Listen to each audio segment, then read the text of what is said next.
ऐसा नंबर 1 नाम है रिफ्लेक्शन एंड रिफ्रैक्शन। इसके पार्ट नंबर 1 को हम लोग समझ चुके हैं, इसी चैनल पर आप लोग जाके देख लीजिए। तो चलिए इसको समझते हैं। सबसे पहले आप समझिए राउंड मिरर क्या है। आप लोगों को मिला होगा गोलीय दर्पण, मिला है, जरूर मिला होगा। तो समझिए आपको मिला होगा गोलीय दर्पण, जिसे हम लोग राउंड मिरर कहते हैं। आखिर ये राउंड मिरर क्या है? देखिए, जिसका सतह जो है वो गोलीय होगा, जिसका सतह, जैसे आपके हाथ में मोबाइल है, मोबाइल में जो कैमरा है उसका सतह कैसा है? गोलीय है। तो सतह गोलीय है तो उसे हम राउंड मिरर कहेंगे। यानी हुज स्टार्टिंग पेज इज बिल्टेड, यानी जिसका परावर्तक सतह जो होगा वो गोलीय होगा, वह बिल्टेड होगा, समझिए उसे हम राउंड मिरर कहेंगे। क्लियर? सबसे पहले हम लोग समझ लेते हैं कि राउंड मिरर क्या है। थोड़ा समझिए ये राउंड मिरर क्या है। मान लीजिए आपके पास कोई आकार है, मान लीजिए आपके पास कोई फिगर है, उसका जो सतह है अगर गोलीय होगा तो समझिएगा उसी को कहते हैं round mirror. whose starting page is built is called round mirror। Clear है? आगे चलते हैं। लिखा गया है टाइप्स ऑफ राउंड मिरर। देखिए जो गोलीय दर्पण है, जो राउंड मिरर है, उसे 2 भागों में बांटा गया है। थोड़ा समझने का प्रयास कीजिए। जो गोलीय दर्पण है, जो राउंड मिरर है, उसे 2 भागों में बांटा गया है। एक का नाम है कॉन्वेक्स मिरर और एक का नाम है कॉनकेव मिरर। मैं फिर से रिपीट कर देता हूं। राउंड मिरर है, हाँ है। क्या राउंड मिरर के प्रकार है? हाँ है। यानी जो गोलीय दर्पण है, जो राउंड मिरर है, उसे 2 हिस्सों में बांटा गया है। पहला है कॉन्वेक्स और दूसरा है कॉनकेव। आइए इनके बारे में समझते हैं। देखिए आपसे पूछा जाएगा types of round mirror. Round mirror के कई गो प्रकार हैं? तो राउंड मिरर के 2 प्रकार हैं। पहला का नाम है कॉन्वेक्स यानी कि उत्तल है, दूसरा का नाम है कॉनकेव यानी कि अवतल है। थोड़ा अच्छे से समझिए। देखिए ये जो कॉन्वेक्स मिरर है ये इमर्जेड होता है। ये जो कॉन्वेक्स मिरर है ये इमर्जेड होता है, यानी कि उभरा होता है। देखिए इधर उभरा है, इधर देखिए धंसा हुआ है। तो थोड़ा आप समझिए, एक होता है कॉन्वेक्स मिरर और एक होता है कॉनकेव मिरर। यानी असल में कहें तो मिरर तो 2 ही प्रकार के होते हैं। हाँ आप लोग पढ़े होंगे कॉनकेव, कॉन्वेक्स, प्लेन, नो, लेकिन असल में जो मिरर है, असल में जो दर्पण है वह 2 ही प्रकार का होता है। एक का नाम है कॉन्वेक्स और एक का नाम है कॉनकेव। जो कॉन्वेक्स मिरर है वह इमर्जेड होता है, यानी उभरा होता है। आपसे पूछेगा कौन मिरर इमर्जेड है? तो कॉन्वेक्स। कौन मिरर कोला पास्ड है? तो कॉनकेव। थोड़ा समझिए।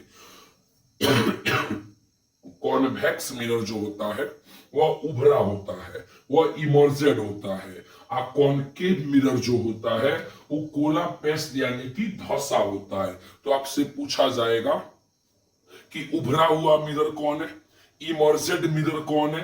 तो इमर्जेड जो मिरर है वह कॉन्वेक्स है और कोला जो पास्ड मिरर है, जो धंसा हुआ है, वो कॉनकेव है।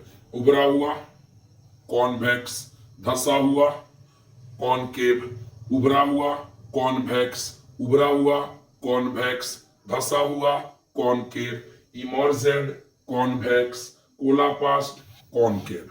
क्लियर है? तो ये था राउंड मिरर के टाइप। तो राउंड मिरर के 2 टाइप होते हैं, कॉन्वेक्स और कॉनकेव। आइए आगे समझने का प्रयास करते हैं। आगे हम समझेंगे पोल स्टार को, जिसको आप लोग ध्रुव बोलते हैं, ध्रुव। आखिर ये पोल स्टार क्या होता है?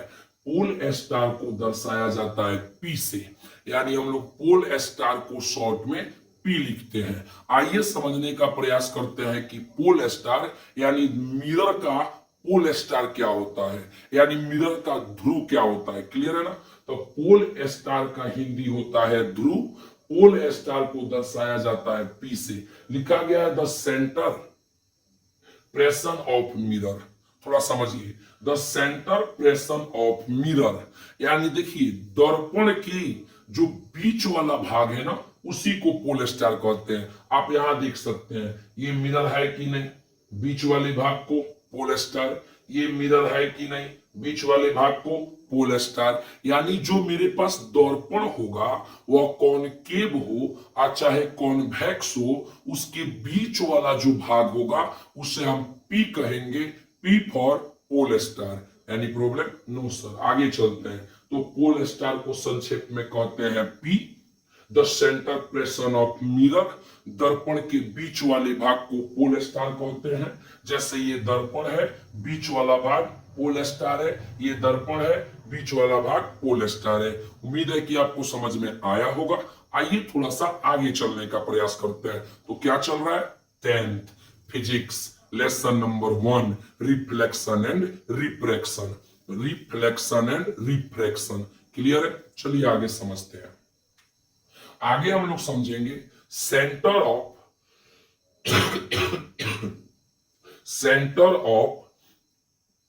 क्रूवेचर। थोड़ा समझिए, सेंटर ऑफ क्रूवेचर समझा रहा हूं। अगला टॉपिक है सेंटर ऑफ क्रूवेचर। इसको हम लोग दर्शा देते हैं सी से। सेंटर ऑफ क्रूवेचर को हम लोग सी कहते हैं, हिंदी में कहते हैं वक्रता केंद्र। थोड़ा समझिए, हिंदी में इसे कहा जाता है वक्रता केंद्र, सेंटर ऑफ क्रूवेचर। हम लोग समझते हैं वक्रता केंद्र यानी सेंटर ऑफ क्रूवेचर क्या है। देखिए सेंटर ऑफ क्रूवेचर को सी से दर्शाया जाता है। लिखा गया है the centre of sphere is the centre of curvature of the mirror. थोड़ा एगो चीज समझिए, ये सेंटर ऑफ क्रूवेचर क्या है, ये वक्रता केंद्र क्या है। देखिए मान लीजिए अगर कोई दर्पण हो, मान लीजिए ऐसे कोई दर्पण हो और जस्ट इसके सीक में यहां अगर मैंने सी रख दिया, इसी को कहते हैं सेंटर ऑफ क्रूवेचर। यानी दर्पण के बीच वाले भाग के जस्ट सामने जो होता है उसी को कहा जाता है centre of curvature. The centre of sphere is the centre of curvature of the mirror. यानी दर्पण के बीच वाले भाग के जस्ट सामने अगर जो होता है उसी को सी कहा जाता है। सी का मतलब होता है सेंटर ऑफ क्रूवेचर। आपसे यहां एक सवाल पूछा जाएगा कि सेंटर ऑफ क्रूवेचर जो है वो मिरर का हिस्सा है आकि मिरर का हिस्सा नहीं है। It is no part. समझिएगा, जो सेंटर ऑफ क्रूवेचर है, जो सी है, जो दर्पण के बीच वाले भाग के जस्ट सामने होता है उसे हम सेंटर ऑफ क्रूवेचर यानी वक्रता केंद्र कहते हैं। आखिर वो दर्पण का भाग है कि नहीं, आप खुद ही देख लीजिए, ये दर्पण के तो बाहर है। It is no part. यानी सेंटर ऑफ क्रूवेचर जो होता है वो मिरर का हिस्सा नहीं है। It is not part. यानी सेंटर ऑफ क्रूवेचर वक्रता केंद्र शॉर्ट में सी जो है वो मिरर का हिस्सा है आकि नहीं है। तो हम लोग देख रहे हैं बाहर है तो ये मिरर का हिस्सा नहीं है। फिर मिलेंगे अगले वीडियो में पार्ट नंबर 3 के साथ। तब तक के लिए जय हिंद।